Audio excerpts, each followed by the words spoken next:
सलाम यूट्यूब के प्यारों।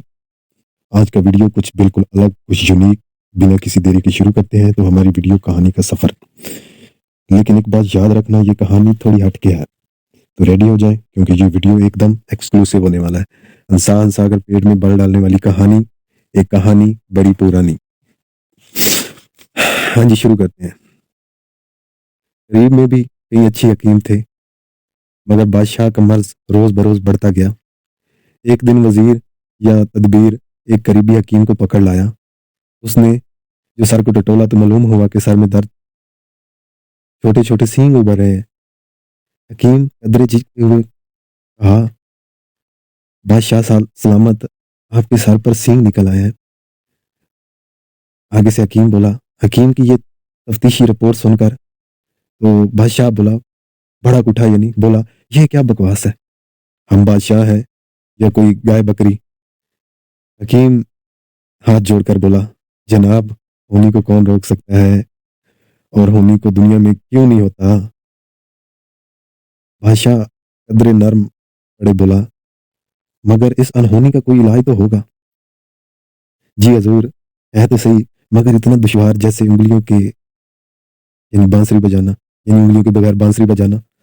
हकीम, तुम तमहीद न बांधो, उसका बयान करो, बादशाह ने चिढ़ कर कहा। यानी हकीम, तुम तमहीद न बांधो, नुस्खा बयान करो, बादशाह ने चिढ़कर कहा। हकीम ने कहा आगे से, बादशाह सलामत, मुल्क परिस्तान में एक अलबेला जिन रहता है, ये तमाम जिन्नों का सरदार है। उसके 4 बच्चे हैं। कहानी सुनिएगा। सबसे छोटे बच्चे ने एक सफेद तोता पाला हुआ है, उसमें जिन की जान है, हालांकि बच्चे में होनी चाहिए थी। बच्चा हमा वक्त उसका पिंजरा अपने पास रखता है, यानी उसके पास ही होता है, बच्चे के पास ही पिंजरा। खेल ही खेल में उसका गला घोंटने की कोशिश भी करता है। इस मामले में उसे माँ की खामोशी हमायत हासिल है। अगर इस तोते की गर्दन मरोड़ी जाए तो जिन भी फेल फलूर हलाक हो जाएगा, और इसके मरते ही महल में जलजला सा आ जाएगा। जमीन से स्याह या बरामद होगा, यानी स्याह लावा बरामद होगा, जिसकी हिफाजत एक खौफनाक बला कर रही है। अगर इस लावे से बादशाह के सींगों की मालिश की जाए तो ये ऐसे गायब हो जाएंगे जैसे गधे के सर से सींग, यानी गधे की तरह बादशाह के सर पर भी सींग नहीं रहे। बादशाह ये लंबा चौड़ा नुस्खा सुनकर कदरे परेशान हो गया। कहने लगा, ये बताओ कि परिस्तान कौन सी बस जाती है। हकीम ने बादशाह की हमाकत अमेज बात सुनकर सबसे सर हिलाया और बोला, वहां कोई कोच या बस नहीं जाती, उसके लिए आपको जादुई कलीन यानी फ्लाइंग कारपेट का इंतजाम करना होगा, जो किसी जिन या जादूगर की कस्टडी में होगा। अच्छा, तो किस जादूगर से तुम्हारी वकफियत है, मेरा मतलब कोई एड्रेस वगैरह, बादशाह ने पूछा। अगर जनाब मैं जादूगर का एड्रेस भी बता दूं, कहानी यहीं खत्म ना हो जाएगी। कहानी कौन सी कहानी, बादशाह आग बगोला होकर बोला। सीधी तरह बताओ, वरना तुम्हारी हिकमत का लाइसेंस कैंसिल करा दूंगा, क्या समझे। हकीम मन मना कर बोला, जनाब, आपके साहबजादे माशाल्लाह दाना बीना है, मुझे यकीन है वो जादूगर या जिन को ढूंढ निकालेंगे, उसकी मदद से उड़न क्लीन भी अरेंज कर लेंगे। ठीक है, बादशाह ने अहंकार भरकर कहा। ठीक है, जैसे बंदा बोलता ठीक है, लेकिन जब शहजादे इस मुहिम से फारिग नहीं होते तो शाही किले में मैसूर रहोगे, कमीन इशार होगे और टाइम पास के लिए चक्की पीसोगे। हकीम ने घबरा कर कहा, जनाब,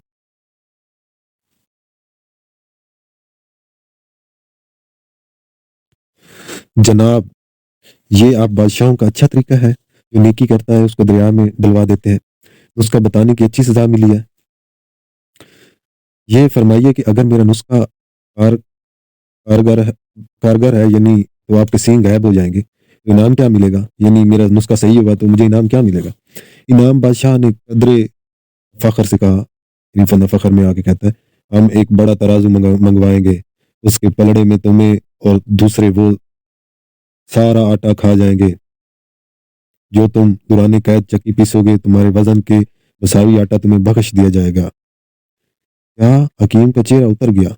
जनाब, मैंने सुना था कि बादशाह मुंह मांगा इनाम देते हैं। क्या ये नहीं हो सकता कि आप मुझे अशरफी वगैरह नवाज दें?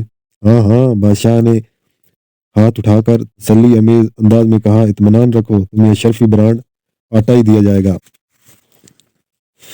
शाही एहलकार हकीम को पकड़ ले गए। वजीर मसूफ ने आज़ादगी से कहा, जनाब, मुझे आपका शाही मुस्तकबिल खतरे में नजर आ रहा है।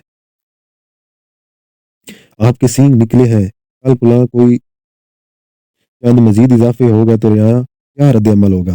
बादशाह बादशाह का ना रंग साफ हो गया। कहने लगा, ऐसे दिल हिला देने वाली सूरत नक्शा न खींचो। हम अभी शहजादों को बुलवाते हैं। हमें यकीन है वो हमारे लिए हकीम साहब का तजवीज़ करदा नुस्खा यानी ढूंढ लाएंगे। आखिर हम उनके बाप हैं, क्या इज्जत रह जाएगी जब हम शहजादों के ससुराल उनका रिश्ता लेने सींगों समेत जाएंगे? लड़की वाले तो दम दबा कर भाग जाएंगे। वाहो। वजीर या तदबीर पर ख्याल अंदाज में अंकारा भरकर कहा वजीर या तदबीर पर ख्याल अंदाज में हंकारा भरकर कहा, मगर बादशाह सलामत, मेरी राय में दोनों शहजादों को एक साथ एक इस मुहिम पर न भेजे, वरना कहानी जल्दी खत्म हो जाएगी। ये मुहिम जान को खूह में डाल देने वाली है। कहीं ऐसा ना हो कि आप सींगों के चक्कर में बेटों से भी जाएं। पहले बड़े साहबजादे जरियाब को भेजे। शहजादा जरियाब के लिए पहला मरहला जादूगर जिन की तलाश थी, जिसका एड्रेस नामालूम था।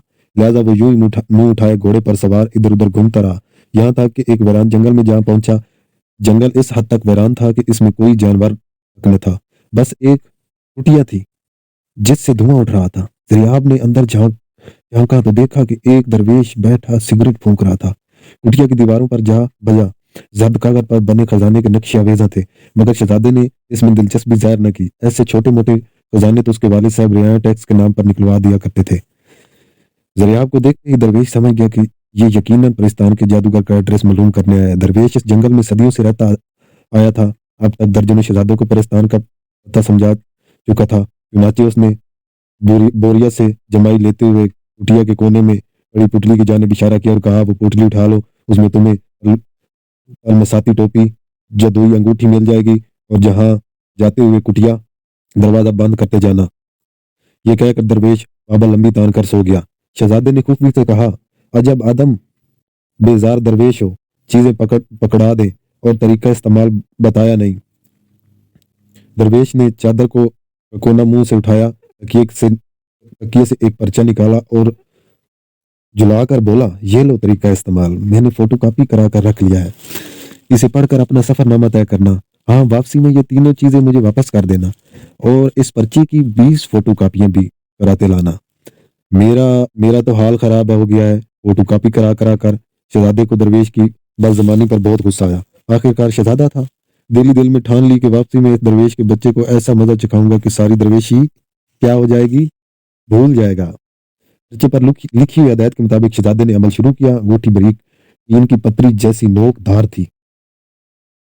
ईंट की पतरी जैसी नोक धार थी। उसे पत्थर पर रगड़ा, शहजादे का हाथ कट गया और बुलबुल खून बहने लगा। अभी वो इस अफताद से परेशान ही था कि फिजा में गड़गड़ाहट महसूस हुई। एक जानिब से धुआं सा उठा, जैसे किसी ने कचरा जला दिया हो। एक काला जिन्न निमदार हुआ सींगों की वजह से। वो उसे अपने वालिद से मुशाबही मालूम हुआ। जिन ने नींद से भराई हुई आवाज में कहा, हाँ बोलो, क्या मुसीबत आ पड़ी सुबह सुबह? शहजादा खून बहने से इस कदर परेशान था कि बेसाख्ता मुंह से निकला, डॉक्टर को हाजिर किया जाए। मरहम पट्टी के बाद जब डॉक्टर गायब हो गया तो शहजादे को ख्याल आया कि असल में तो मुझे उड़न क्लीन की डिमांड करनी थी। ये मालूम बैंडेज तो मैं किसी क्लिनिक से भी कराया सकता था। खैर, दोबारा अंगूठी को रगड़ा, खौफ नाफ गुरगुराहट आवाज आई, मगर ये क्या, जिनकी बजाय जिनका एक गोल मटोल सा बच्चा नमदार हुआ और हु करके बदतमीजी से हंसने लगा। शहजादे ने पूछा, तुम कौन हो? जिनके बच्चे ने कहा, अब्बा ने मुझे भेजा। पहली बार वो खुद आते हैं, और कोई बार बार तंग करे तो मुझे भेज देते हैं। वैसे आपकी उंगलियां जख्मी करने की बजाय सीधी तरह हमारे मोबाइल नंबर पर ट्राई क्यों नहीं कर लेते? है खैर, जल्दी जल्दी बोलें, काम क्या? शहजादे ने सोचा कि ये जिन सर्विस खासी नाकिस है। बहरहाल आजमाने को बोला, उड़न कलीन हाजिर किया जाए ताकि हम परिस्तान के अलबेला जिन के इलाके का विजिट कर सकें। जिन का बच्चा बोला, ओहो, अलबेले जिन का बच्चा निराला। जिन तो मेरा बेस्ट फ्रेंड है, आज उसकी बर्थडे पार्टी है। उसने कहा था कि जिन के बच्चे आना चाहे साथ ले आना। ये कहकर उसने चुटकी बजाई और मुख्तसार सा गुस्सा पीटा कलीन का टुकड़ा सामने आ गया। दोनों घुसघुसा के बैठ गए। कलीन कैसे फिजा में बुलंद हुआ, उसके गियर और स्टेयरिंग वगैरह कहाँ थे। शहजादे को मालूम हुआ ना हुआ कि क्यों ये इसने टेक ऑफ के साथ ही आंखें बंद कर ली थी और कलीन आसमानों की वस्तु में उड़ता चला जा रहा था। थोड़ी देर बाद जिनके बच्चे ने शहजादे को ऐसा धक्का दिया कि उसने घबरा कर कहा, वो गिरते गिरते बचा था। उसके बच्चे ने कहा, जरा खिसक कर बैठो, इस तरह फैल के क्यों बैठे हो, ये तुम्हारे बाप का कलीन नहीं है, मेरे बाप का है। शहजादा जो कलीन के किनारे से तकरीबन लटकने लगा था, खिसक कर ऊपर आया और तैश में आकर जोरो तमाचा जिनके बच्चे को रसीद किया। बस भाई, जिनके बच्चे ने तो रो रो कर आसमान सर आ लिया, यूं रोता ही रहा। शहजादे ने मौके की नजाकत का ख्याल करते हुए बच्चे को चमकाने की कोशिश की, क्योंकि वो कलीन का फ्लाइंग रूट और लैंडिंग का तरीका नहीं जानता था, मगर वो किसी तरह काबू ही ना आता था। किसी बिगड़े हुए लाडले की बच्चे की चीख कर अम्मी अम्मी की सदाएं लगाने लगा और उसकी पुकार में कुछ ऐसा असर था कि फौरन ही कलीन चंद गज के फासले पर एक खौफनाक जुनैती नमदार हुई और बहुत ही तहश में मालूम होती थी। उसके खुले हुए बाल फिजा में काली गिटारों की तरह लहरा रहे थे और सफेद बड़े बड़े दांत आसमानी बिजलियों की तरह चमक रहे थे। वो अचानक ही शार्क मछलियों की तरह कलीन के ऐन नीचे पहुंची और उसे उठा दिया।